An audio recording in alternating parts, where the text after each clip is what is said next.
What's up, everybody? It is that time. It is Everything Phoenix. It is Thursday, and we are live on YouTube. We are discussing the oversupply of short-term rentals, at least in the Phoenix area, and we're going to dive into that because if you're an investor, that's important to you, or maybe you're just a regular, person who wants to know what's going on with the real estate market, and so that's important to you as well. And then, of course, construction costs, are they going down? Are they going up? Obviously, during COVID, supply chain and all of this was backed up, and labor became hard to come by because people weren't really incentivized to work and all of that fun stuff. So, what's going on with construction costs? Are they coming down? Could I build a house, let's say in this example, for a little bit cheaper now?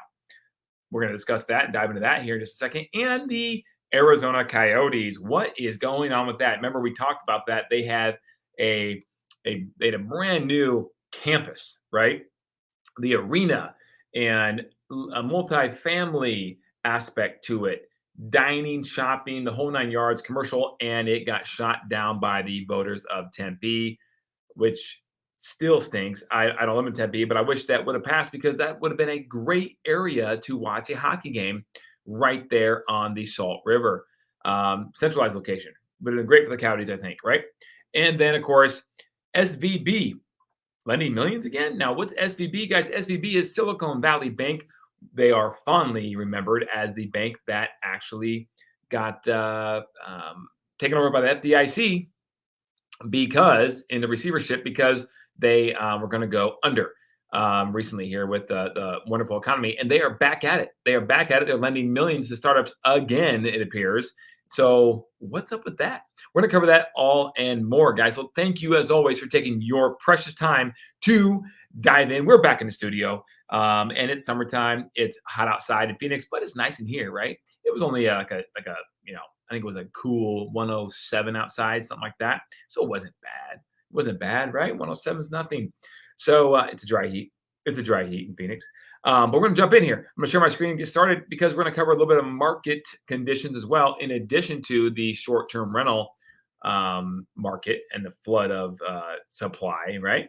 So let's jump in, guys. But before we do, if you wouldn't mind just saying where you're listening from, just go ahead and put in a comment here below, where you're listening from, what questions you may have. We'd love to make this a two-way conversation as much as possible, right? And go from there. We appreciate you taking the time to listen, so don't be a stranger. Pop in and say, what's up? All right, here we go. I'm going to share my screen. All right, we're going to start here, guys, and just go over a couple market statistics. I got a couple here for you, and then I'm going to show you some extremes. This is going to be crazy. I think you're really going to enjoy this because the extremes of the Phoenix market is bananas. Now, if you're from the Midwest, if you're from Des Moines, Iowa, if you're from, I don't know, Indianapolis, Indiana, or someplace like that, right?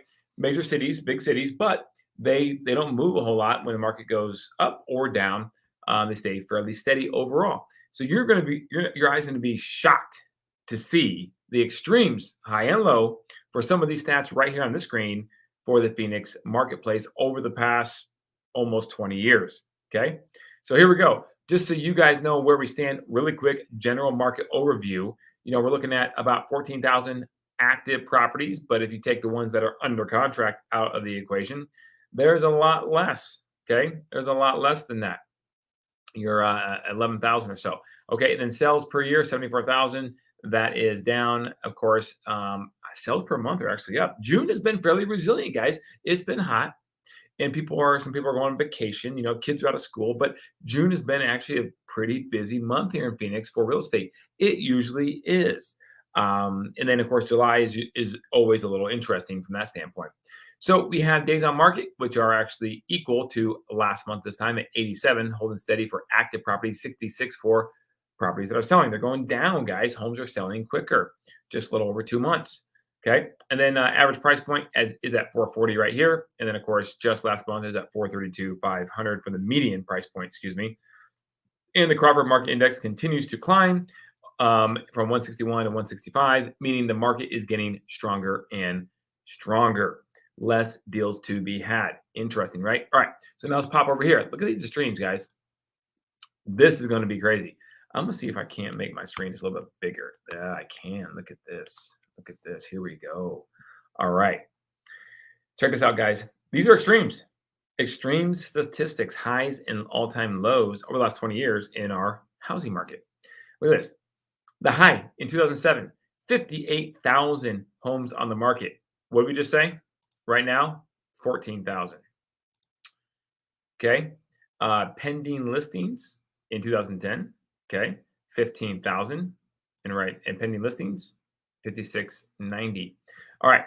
But what's crazy is look at the low here. Active listings. There were only 8,100 as of March of 2022. A little over last year. That was the height of the market, right? There were only 8,100 listings on the market in March 22.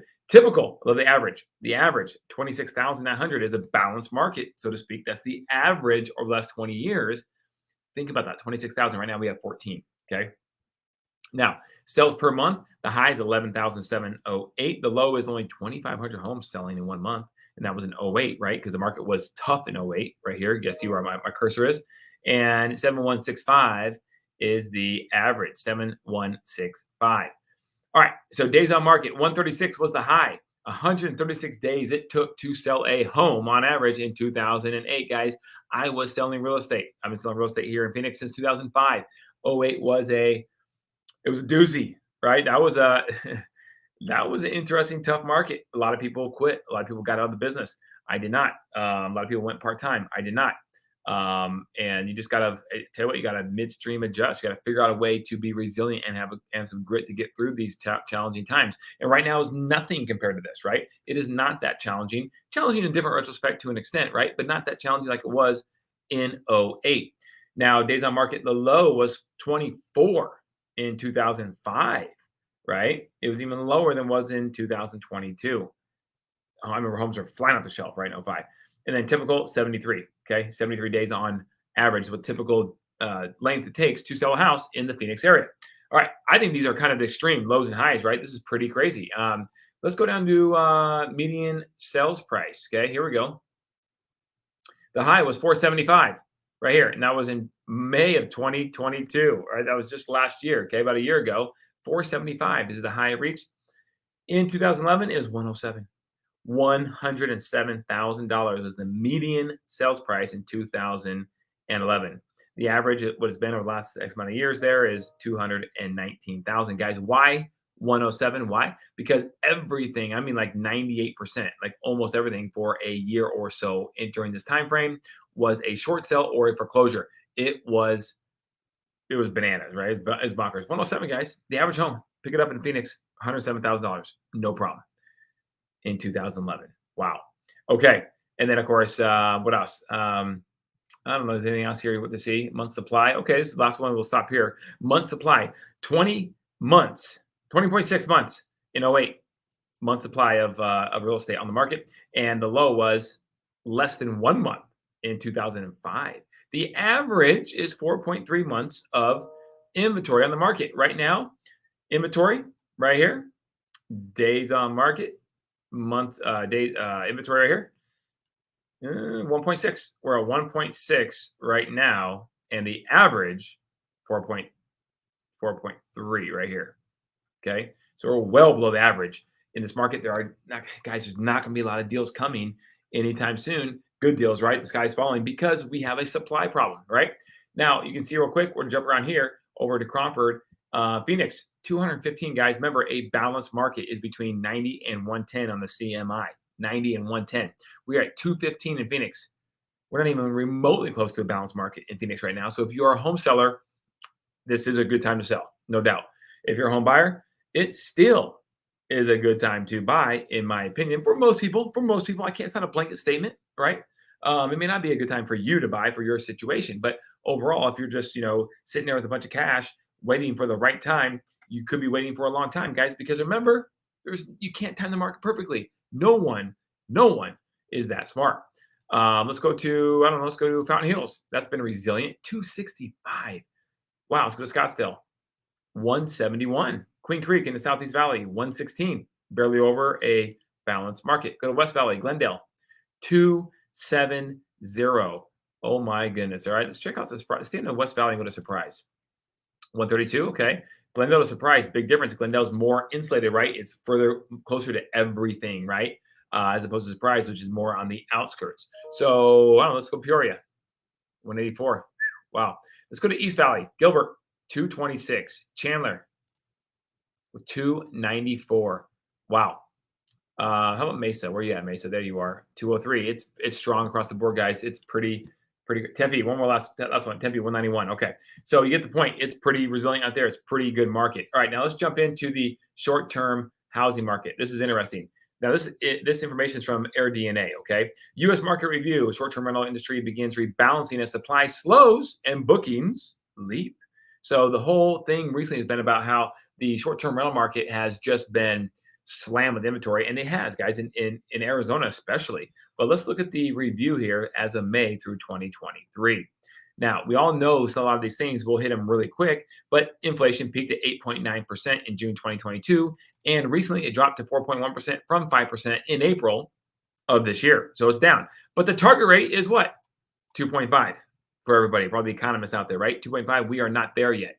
We are not there. I got a ways to go. Okay. May's unexpected economic performance significantly boosted demand for short-term rentals. Investors, the number of nights stayed increased 11.9 year over year, and average daily rents were also on the rise, including 3.4% year over year compared to an increase of just 1.8% in April. Right now you can find out how your market's doing, which is kind of cool, right? So, for example, let's go over here. You can see Scottsdale. Here's Scottsdale, Arizona. There it is. You can do Phoenix. Obviously there's a lot more short-term rentals in Scottsdale because Scottsdale is like, the place people kind of want to go. They know about that has all the fun stuff to do when you're visiting the Phoenix area, right? But look at the pink or purple here. I mean, my goodness, look at all the short-term rentals down in this Scottsdale area, the South Scottsdale, Central Scottsdale area. Now, I can't hover my cursor over it because you see what's happening, but you can see right here that there's 85254. And then here's the Old Town Scottsdale area, and there's just littered with short-term rentals. Now, guys, full transparency, I have a short-term rental in Old Town Scottsdale in the epicenter of all that purple. And it is what's interesting. It's starting to book up more now. When I say now, I don't mean like for next week. I mean like in September, October, November, December. And so we're getting more bookings for people looking into the future, which is nice. But right now in the summertime, it's pretty darn slow. It's hot. And so it's just slower out there, which is very, very interesting, right? So anyways, you can see the average daily rates overall in Scottsdale is 320 a night. Occupancy rate is still 63%. Mine is not there. Mine is below that number, just to be honest, right? Revenue, $4,113 on average per month. That's interesting. So you get some interesting statistics. If you go on AirDNA, they do a good job. I think overall, they're sometimes a little optimistic, but they do a good job. Most of it's just data, right? So let's go here and let me just show you a couple things. Here's what I'm going to show you. Available listings, okay, near 1.5 million in May. Additional listings down 20% from last year. Look at this. In May of 2022, when the market was on fire, there was a 300,000 additional listings added for short-term rentals to the marketplace. Now, this is across the U.S., but still a lot more additional listings added. We go up here, you got 240,000 added in January through May. The market improved. Some of those people were short-term rental investors. 240,000 additional listings. I wasn't one of those. I was one of the people that actually was more like, what was I? March of 2022. So I'm like right here before it all spiked up. So, I bought at an okay time from that standpoint. But again, by the time I had to do some remodeling and all this stuff and put it in service, a bunch of more people jumped in the game. So for Phoenix, especially, we had the Super Bowl and we have all the events that happen regularly, in the springtime every year. It's a lot of short-term rentals. So there are no shortage of short-term rentals. If you are somebody looking to visit Scottsdale, Phoenix, you have plenty to choose from. And you could probably negotiate. I shouldn't say that because I'm a landlord myself, but you probably could negotiate a little bit, based upon what the pricing is. So there you go. So that's very interesting stuff, in my opinion. Now, if you jump over here, okay, we have the current Airbnb and VRBO trends. Here are some things I think that are very important. Demand. Here's what they're saying. This is like the mid-year review. Check it out. Short-term rental mid-year outlook. I told you I wasn't lying to you. All right, here we go. Airbnb. Demand. Better than anticipated economic fundamentals and unrelenting enthusiasm for travel has significantly increased our demand growth forecast for 2023 to 10.4% year over year, up from 5.5%. That's good for me as a landlord of Airbnbs and of course, everyone else out there. Recovery from a mild downturn will continue demand growth in 2024 at a rate of 8.5%. Okay, supply. Here we go. Supply. Increasing mortgage rates and declining occupancy have slowed supply growth since the first half of 2022, but house prices have declined more quickly than anticipated. Demand growth has remained persistently high across the country, right? Our supply forecast in terms of listed nights has increased 14% year over year, up from 9%. So that's good. This is all good stuff. Now, I'm not seeing it specifically. I have 3 short-term rentals. I'm not seeing it specifically in all of mine, but I am seeing it in some of them. Taruna, I do agree with you. Wow, right? That exactly. I'm reading this going, holy cow, I gotta share this with you guys on Everything Phoenix YouTube Live because this is actually, I think, pretty darn intriguing, especially if you're thinking about jumping in the market to be an investor for a short-term rental. Here's the thing. Why is it that a lot of people just all of a sudden started to buy short-term rentals? Why were there 300,000 more listings added last year around this time and then another 240 at the beginning of this year? Why across the country? Okay, a big reason for that is because rates increase so much to the point where now, when the average person goes to put down 20%, 25% on an investment property, they no longer can make the numbers work on a long-term rental basis. Why? Because their debt servicing, i.e., the monthly mortgage payment, is too high now. But what was the one discipline or segment of the market where you could potentially buck the trend and make more money on cash flow? Short-term rentals. So everyone said, "Well, screw it. I still want to invest. I still have some, some money on a HELOC from all the equity I have in my house now because the market went like this for the last 2 years since COVID, or they just have some more cash or whatever, and they want to invest. So they say, "Screw it. I'm not waiting. I'm going to jump in instead of waiting for the stars line to be on a long-term rental basis. I'm going to just short-term rental mine." Well, everyone thought that. Everyone did that, and so that's why you have all these people doing it now. You are starting to see a lot of people in Phoenix here, especially, starting to sell. A decent amount of people that former Airbnb saying, "I'm out." Right? I can't make this work on a long-term basis because they didn't underwrite the deal the right way, and so now they're forced to sell if they don't want to see this through. So there you go. That's kind of the reason. T, I hear some people have better luck business with Furnished Finder versus VRBO. Yes, you know what? Furnished Finder is interesting. I actually am using it right now. I have the subscription. It's interesting. I'm not a big fan of the website. Honestly, it's not as user friendly. However, it serves a different purpose though. These are people that are looking for really like a month or longer, as opposed to VRBO or Airbnb, which are weekends or a night, one night. So I like the concept, but man, you have to find the right person that wants to do that mid-sized rental length. Now, here's what I'm finding out at Furnished Finder is that as the Airbnb is just the opposite of this for a weekend, where typically you're going to find 3 families or a bunch of 6 guys on a golf trip or whatever, right? A big group of people go rent a big house and big amenities and have a good time. And so the extra cost per night is not that incremental. So they do that. On Furnished Finder, it's different. If my goal was to have a midterm rental strategy where I wanted to use Furnished Finder, which by the way is a good service, no doubt about it. There are a lot of people on there looking, a lot of people like our traveling nurses, etc., looking, and there's people out there. But if I was going to do that, I wouldn't buy the house that had 4 bedrooms or more. I wouldn't do it. I wouldn't buy the house that has 3 bedrooms. Honestly, there is such a demand for people on a midterm rental basis right now, but most of the demand is, what I'm finding out, is 2 bedrooms or less. 1 to 2 bedrooms. I think 2 bedrooms, 2 bath. That's the sweet spot. Why? Because in that scenario, in Phoenix, for example, I'm generally speaking, because it matters what suburb you're in, but generally speaking, you could rent that out for $2,000 a month and make those numbers work for that 2-bedroom condo, right? And that $2,000 a month is like the sweet spot for most of these people on Furnished Finders. They might be able to afford more, but they don't want to pay more because they have it's a temporary place, 3 months, 6 months. And so they want to buy a house or whatever, right? Or maybe they have to get transferred to a different city. So they will forego some of the additional amenities because they're staying there longer for a smaller place. And so the sweet spot would be to buy a condo. If that's your strategy. That's not my strategy right now, but it could be a strategy. And frankly, maybe I should look at that because there's a lot less competition. People specifically and purposely trying to do that. Just a food for thought if you're an investor listening to the show. Okay. I like it, T. Keep them coming. That's why I like the concept. Traveling nurses. I am thinking to put my property on the site. Yeah.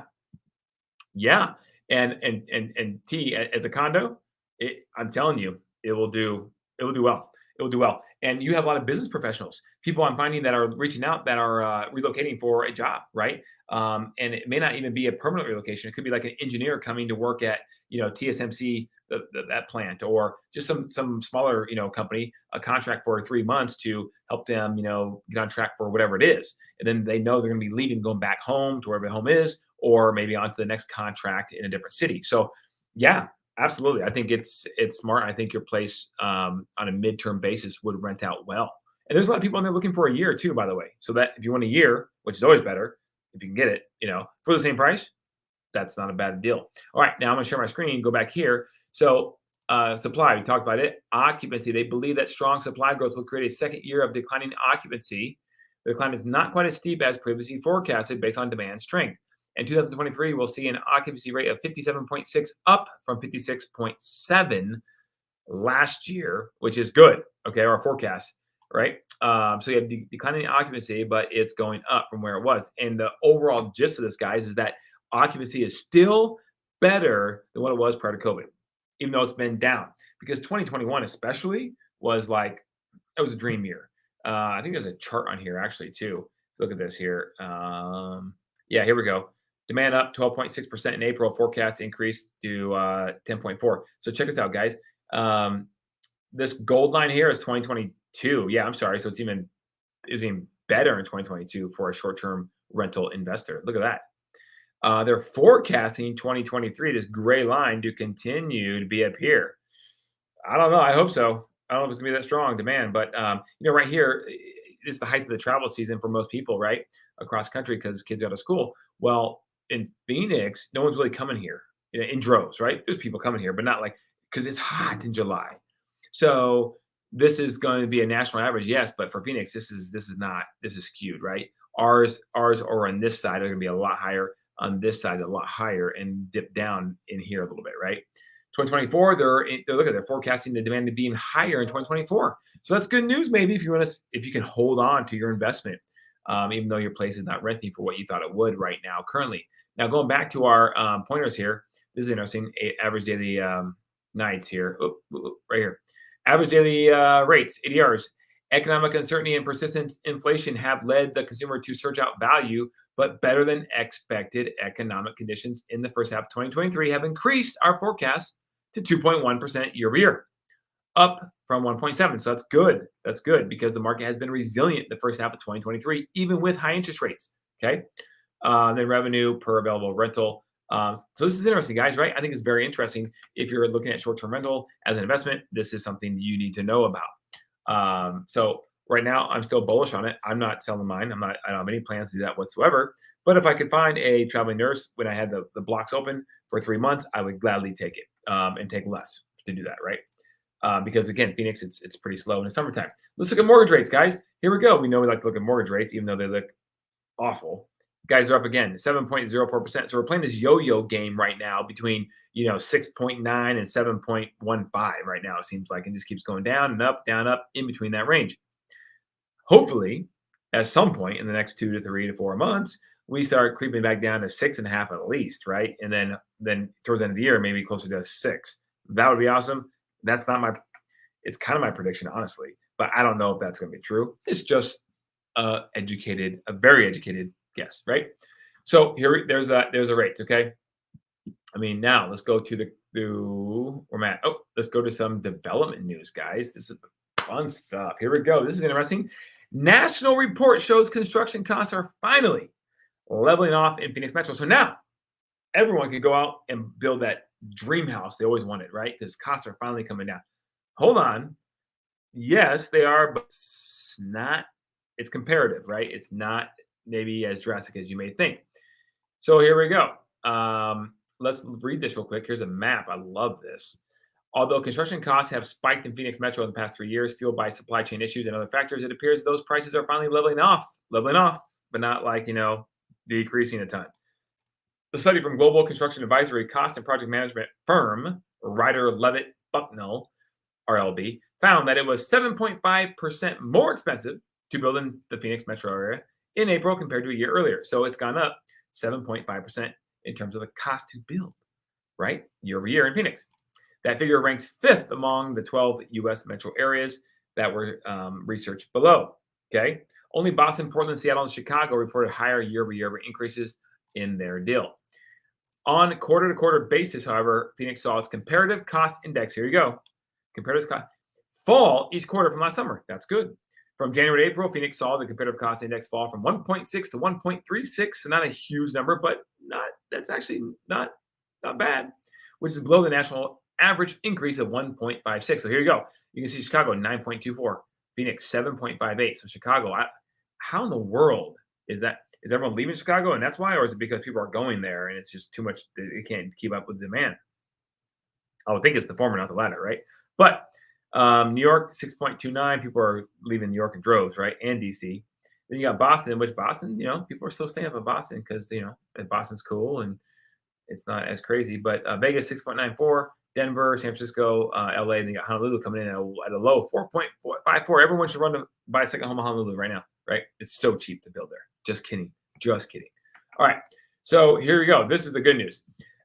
RLB's comparative cost index looks to the true bid, cost of construction, which includes labor and materials as well as the general contractor, subcontractor overhead fees.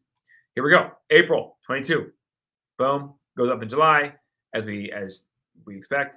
And then the market went down, so did the cost of construction on the comparative index to 1.6. 1.36, guys, look at this. It's declining steadily. This is good. This is good for people who want to build in Phoenix. Okay, 1.36. RLB said Phoenix has seen a spike in construction activity, namely in the industrial, manufacturing, this is true, and multifamily sectors, which has contributed to the steep cost increases over the past couple of years. Now, if you follow everything Phoenix, you would know that's true because we cover all this development, and the industrial, manufacturing, and multifamily sectors have boomed in Phoenix recently, okay? And here's the backup to my statement.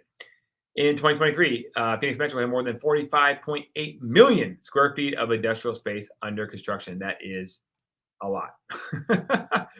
That's a lot. All right. So let's see here. Here we go. I love this. He added that lumber pricing and availability have improved greatly, which means it's going down, over the last 6 months. That's good. BLR found the construction employment rate is down slightly. This is not good. 5.6 from 6% year over year. Creaser said, finding available labor is a challenge in the Phoenix market, and the more sophisticated the trade, the more challenging due to the increased demand in the mission critical and advanced industrial markets like semiconductor and clean room. So guys, we have this huge boom on semiconductors, right? With Intel and TSMC and all these things. And that's great for our economy, but because all these buildings and plants are being built right now on the residential housing side, they're taking a lot of that skilled labor with them. So that's the downside. It's all a trade-off, right? That's a downside in our marketplace right now. So hopefully we'll continue to see most of these material construction prices continue to decrease. I know like windows haven't decreased much at all, if not anything. And like PVC plumbing, piping, that kind of stuff has not decreased, if anything. So there's certain sectors I know are staying up there pretty high. But lumber, which is a big part of building a house, obviously, right? It's a big line item that's coming down. So that's good. All right. Now let's go back over here and let's talk about a little Phoenix Coyotes. Okay. What in the world is going on? Where are they going to be? They leaving Phoenix? What are they doing here? Right. What are they doing? So Phoenix Coyotes, here we go. There's several options to play for new Valley Arena. They are committed, guys. This is the good news. They are committed to the Phoenix area. That's good. And so is the NHL, by the way. And that's the biggest thing. The NHL is committed. They don't want them to go anywhere else for a lot of reasons. They want Phoenix is huge, guys. The population.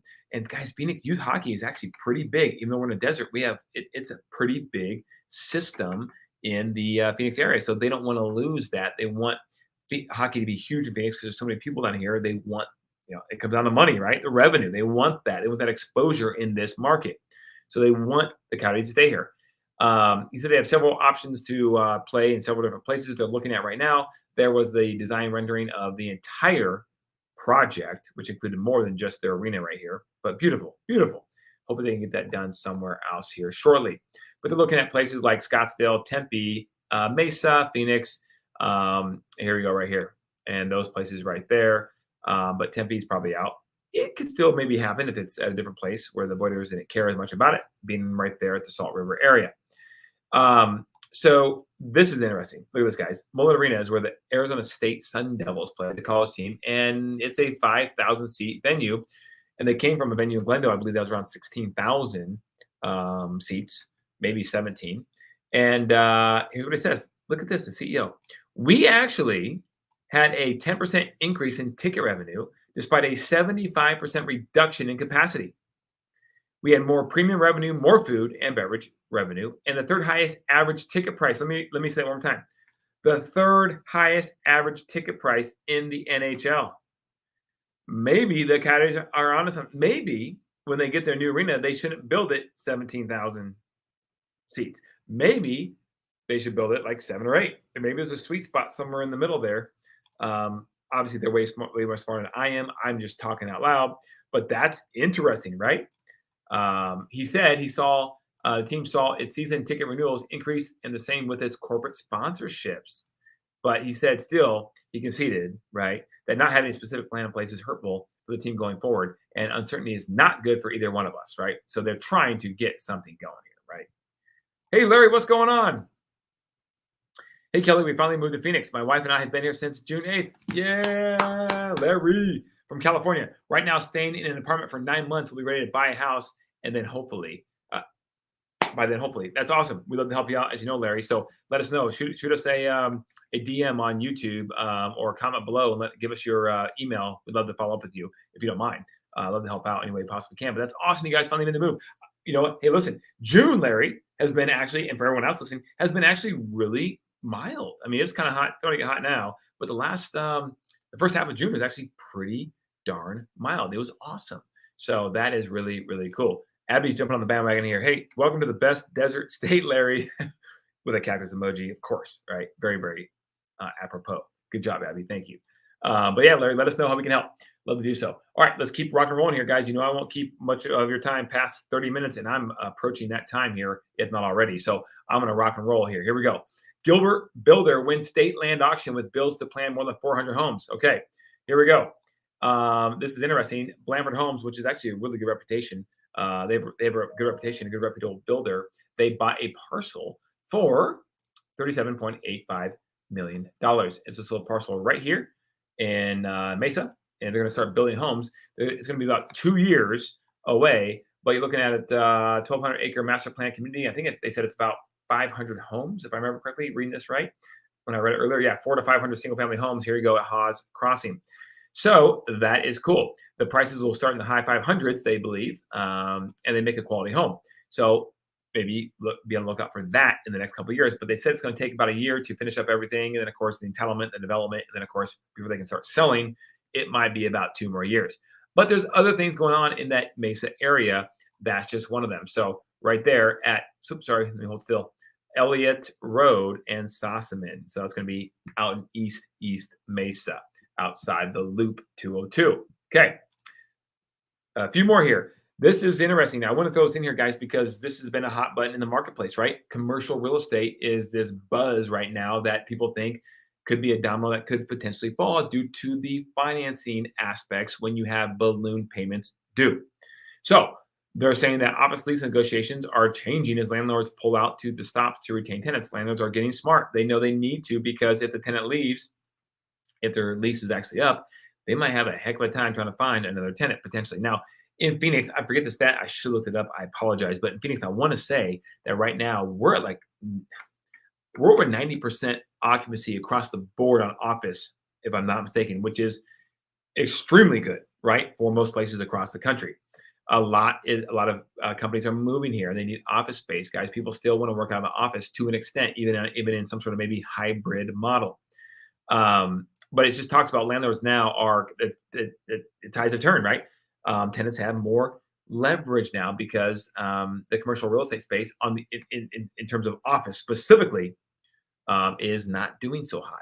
Okay, here we go. 87% reported tenant retention as a top priority for 2023, although 41% said they weren't sure they had insight into upcoming renewals of tenants at risk of leaving, and 22% reported they didn't have visibility into tenants at risk of economic failure that may be unable to renew the lease. So there's no communication there. They don't know, and so they're sitting back a little scared right now. What's going to happen? is my tenant going to stay?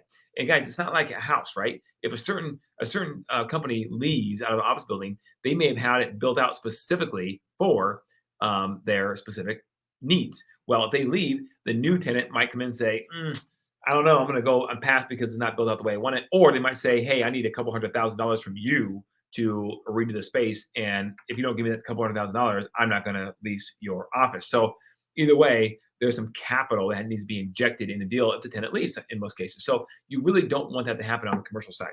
So this is what this is about. So I thought I'd throw it in there because that's what's happening in the marketplace across the country, the US especially, more so than Phoenix right now. All right, here we go. SVB, our friends who almost went upside down here and went into receivership with FDIC. They are back.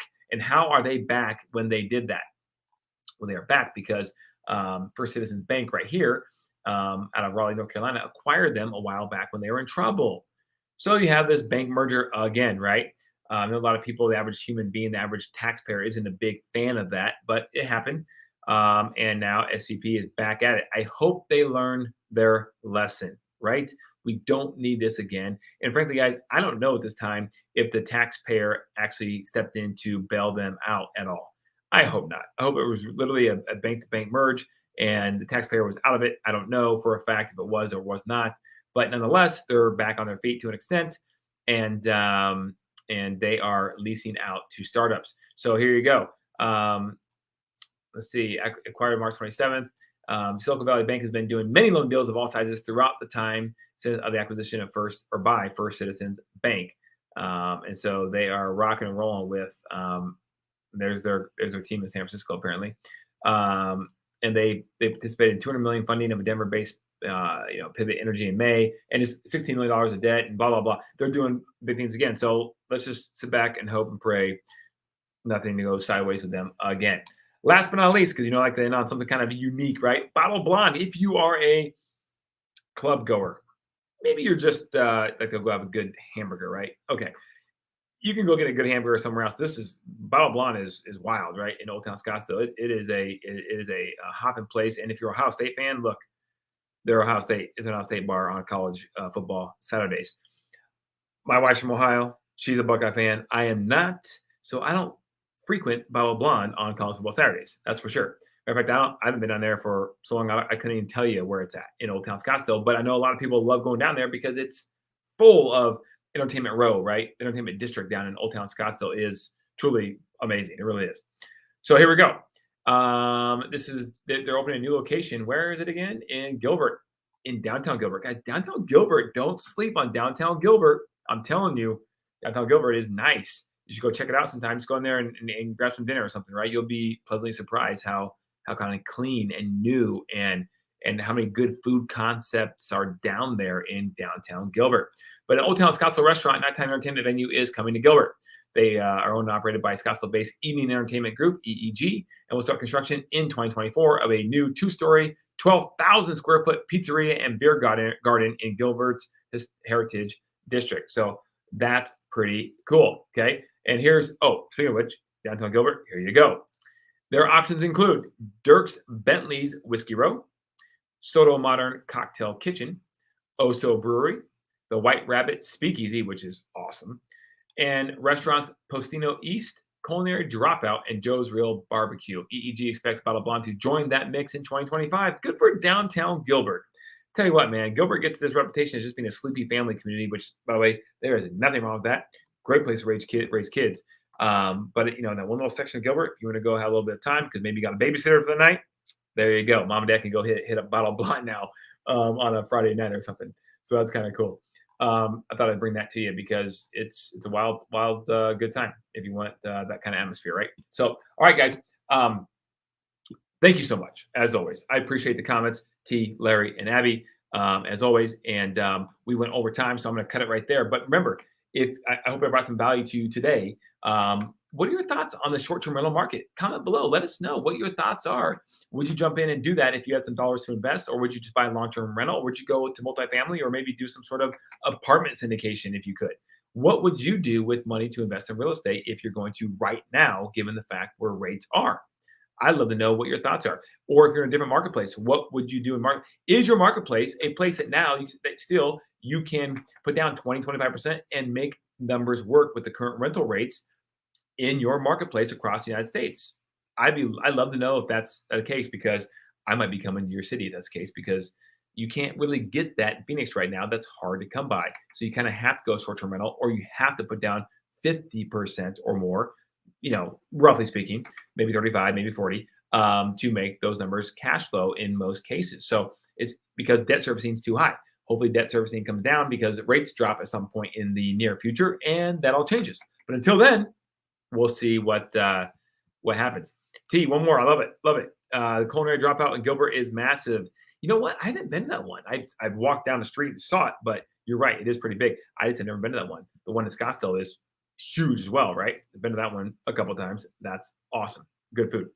So guys, thank you very much as always. And we will be off next Thursday for the week of the 4th.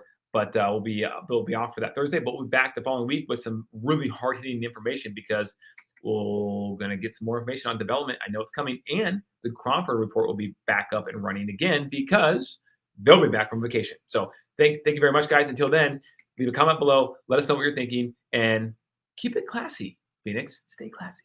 Take care, guys.